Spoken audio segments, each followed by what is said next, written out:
तिच्या मनामध्ये वात्सल्य प्रेम होतं की मी याला प्रेमाने पाना पाडेल, म्हणून तरी तिला मोक्ष सिद्धी माझ्या जगाच्या मालकांना दिली. म्हणून पुतणीला मोक्ष सिद्धी दिली, शिशुपालाला मोक्ष सिद्धी दिली, मोक्ष दिला, जन्म मरणाचा सोडा सिद्ध केला, कपटी आधी दिली महानिधी. रावणासारखा कपटी कोणीच नाही. म्हटले त्याला कपटी म्हणू नको ग, त्याची श्रद्धा त्याची भक्ती बघणं कशी आहे. दुरदचे म्हटले महाराज 100 कमळ जगाच्या मालकाला वाहणारा होता. एका दिवशी एक कमळ कमी पडलं तर स्वतःच शिर काढलं. काय काढलं? स्वतःच शिर काढलं आणि मला समर्पण केलं. त्याच्यासारखी भक्ती कोणाचीच नाही. मग त्याला मोक्ष सिद्धी द्यावं तर कोणाला द्यावं?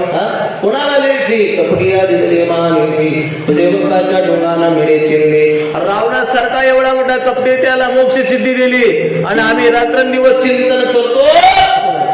आम्हाला साधा एखादा आकडा देत नाही. एखाद्या तुझी स्वप्नात आहे म्हणे बापा रतन खात्री, काही ना काही बजेट बसला पाहिजे ना. म्हटले अरे आमच्या डोंगाला चिंदी मिळत नाही. सेवकाच्या डोंगाला मिळे चिंदे, चाडकाचे त्रिलोक्य भावी बनले. तो नारद, कडीचा नारद, तिन्ही लोकांमध्ये निंदा करतो, नुसतं भांडण लावतो, नुसतं भांडण लावतो, याच्याकडे जातो, त्याची निंदा त्याच्यासोबत सांगतो. हा काय बोलला, तो काय बोलता.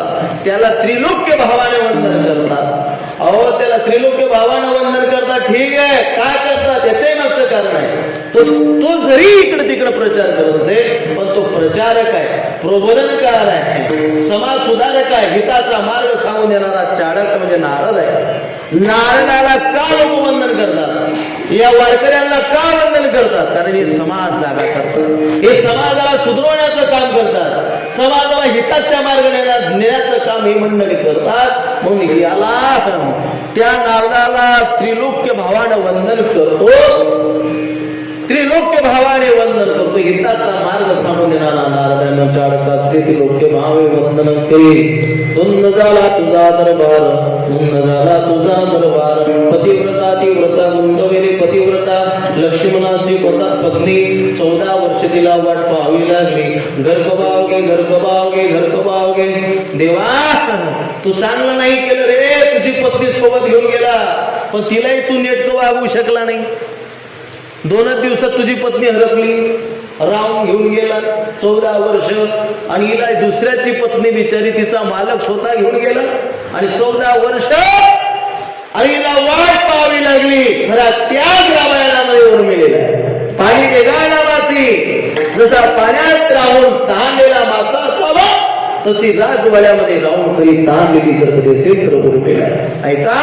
म्हणून तिला पतिव्रता ती व्रता गुंतविली. पतिव्रता कोणाला म्हणतात? तुका म्हणे पतिव्रता तिची देवावरी सत्ता. हे चांगलं नाही केलं, पण परमात्मा म्हणतात अगं पतिव्रता रोथा गुंतविली, बरोबर आहे. जर कधी उर्मिलेच्या हातचा जर कधी पहिलाच घात जर कधी लक्ष्मणानं खाल्ला असता तर इंद्रजित मेला नसता. जर त्या दिवशी घात खाल्ला असता तर इंद्रजित मेला नसता. म्हणून तिला व्रता गुंतविली. अशा व्यक्तीचं भातून मरण होतं इंद्रजिताचं की ज्यानं 14 वर्ष कोण्या स्त्रीच्या सोबत विषय वासना भोग घेतलेला नाही, 14 वर्ष अन्न खाल्लेलं नाही, फक्त फळ खाऊन ज्यानं दिवस जगले, अशाच व्यक्तीच्या हातून इंद्रजिताचं मरण होतं. म्हणून पतिव्रता ती व्रता गुंतविली.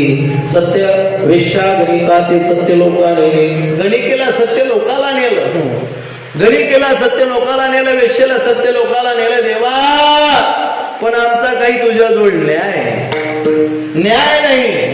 राघव नावाचा एक पोपट त्याच्याजवळ, फक्त त्याचं नाव राघव राघव राघव राघव म्हणत होती ती गणिका. अंतकाळाच्या वेळेला सतत त्याचं चिंतन केलं, कसं का होईना, पण परमात्म्याचं चिंतन मुखाला आलं, म्हणून तिला सत्य लोकाला नेलं. अगं तुला तर माहित आहे जनाबाई, ज्यानं सहज जरी नाव घेतलं तरी त्याला मोक्ष मिळतं, त्याला सद्गती मिळते.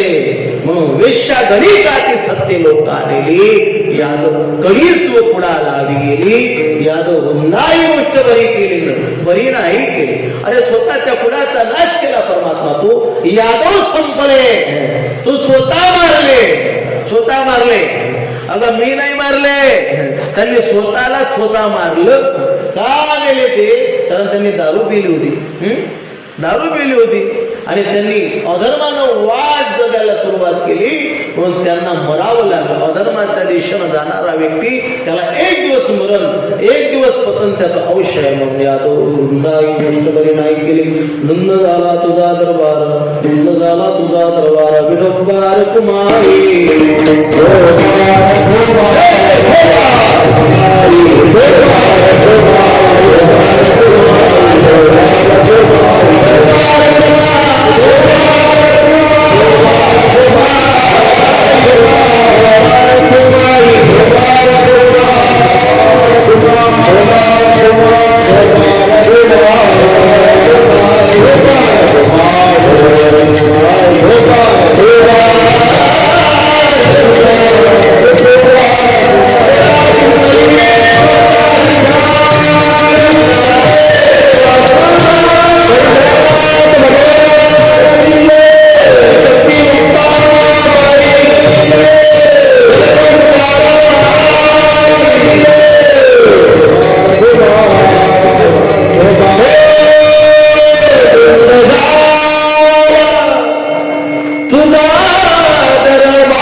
सत्ववान नावाचा राजा, सत्वान वागणारा, आचार्यानं वागणारा, विचाराने विचारधारेने वागणारा असा पवित्र राजा हरिश्चंद्राचा तो काय केला? छळ केला देवा. सत्ववानाचा बहु केला छळ, कीर्तिवानाचे मानिले बाळ, चौगणेचा चिलिया बाळ मारला देवा तू. तिनं काय केलं होतं देवा? म्हणून किती तुझी यादी आहे बघ ना. तुझे खट्याळपणा, तुझा अवगुणपणा जर मी सांगायला बसली तर रात्रभर सांगल्या जाईल. अगं जनाबाई, मी नाही मारलं ग, मी नाही केलं, तू काहीच सांगू नको देवा, आज मला फासावरती जाणावं लागतं. म्हणून जनाबाई म्हणते, जनी म्हणे मी जाणे तुझा कसा दरबार आहे तुझा.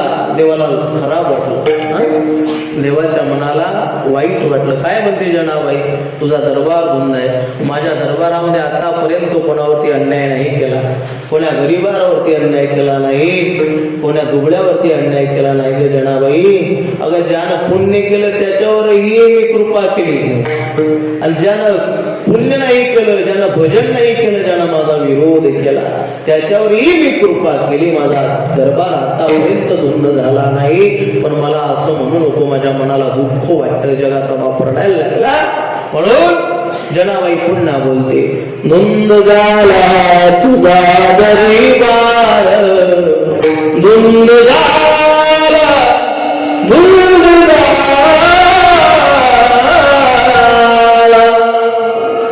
वाकुळे की नीट देव जाणे. झालेली सेवा तुम्हा माय बापांच्या चरणात अर्पण करूया. त्या ठिकाणी वाणीला पूर्ण विराम देऊया. एक राजा एक राजा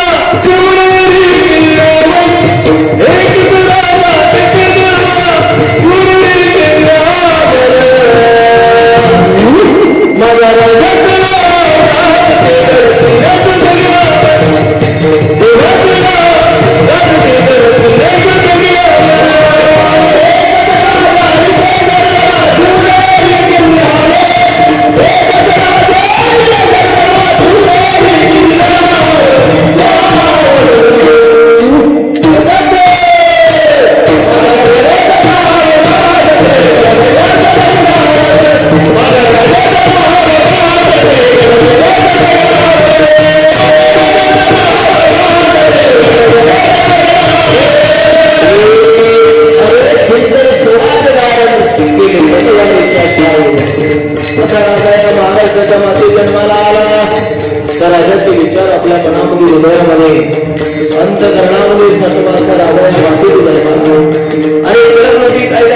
सुखी होती प्रजा कारण सिंहासनावरती होता माझा शोध आला. जर राजेंद्र करणारा आले नसेल तर तुम्हाला आपल्याला इथं बसता आलं नसतं. म्हणून उपकार आहे माझ्या राजाचे दादा. कसे होते उपकार माझ्या राजाचे ऐका. संस्कार होते माझ्या राजावरती. कोणती संस्कार? जिजामातेच्या शेजारी बसून जिजामातेच्या शेजारी बसून ऐकतो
महाराजांची पावन उपस्थिती आहे. महाराजांचं मार्गदर्शन या कार्यक्रमाला आहे. विशेष करून कथाकार महाराज जे आहे महाराजांनी हातामध्ये टाळ घ्यावा आणि कीर्तनामध्ये उभं राहावं.